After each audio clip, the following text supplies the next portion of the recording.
Pakistan super league PSL এর এবারের আসরে খেলছেন বাংলাদেশি 6 ক্রিকেটার। তবে নিউজিল্যান্ডের বিপক্ষে আসন্ন ওয়ানডে এবং টি-20 সিরিজ থাকায় পুরো টুর্নামেন্ট খেলা হচ্ছে না তাদের। প্রাথমিকভাবে 12 এপ্রিল পর্যন্ত এনএসিও দেওয়া হলেও একদিনের জন্য সেই মেয়াদ বাড়ানো হয়েছে দুই পেসার নাহিদ রানা ও শরীফুল ইসলামের। এক বিবৃতিতে বাংলাদেশ ক্রিকেট বোর্ড বিসিবি জানিয়েছে, চলমান পিএসএল এ অংশ নেওয়ার জন্য জাতীয় দলের এই দুই পেসারকে দেওয়া নো অবজেকশন সার্টিফিকেটের মেয়াদ আরও একদিন বাড়ানো হয়েছে। বিসিবি জানায়, পিএসএল ফ্র্যাঞ্চাইজি পেশোয়ার জালমি এবং পাকিস্তান ক্রিকেট বোর্ডের অনুরোধের পরিপ্রেক্ষিতে এই সিদ্ধান্ত নেওয়া হয়েছে। শরীফুল ইসলাম ও নাহিদ রানাকে মূলত 12 এপ্রিল 2026 পর্যন্ত বৈধ এনওসি দেওয়া হয়েছিল।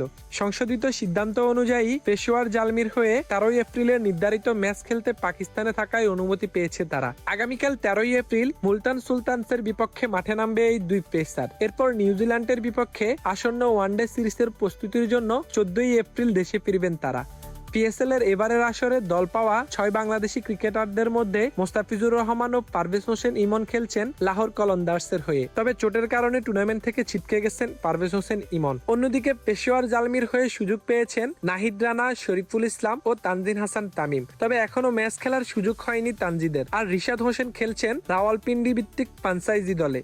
নিউজিল্যান্ডের বিপক্ষে আগামী 17 এপ্রিল থেকে ঘরের মাঠে ওয়ানডে সিরিজ শুরু করবে বাংলাদেশ। এরপর অনুষ্ঠিত হবে টি-20 সিরিজ। সেই সিরিজ দুটিকে সামনে রেখেই ধীরে ধীরে জাতীয় দলের ক্রিকেটারদের দেশে ফিরিয়ে আনা হচ্ছে।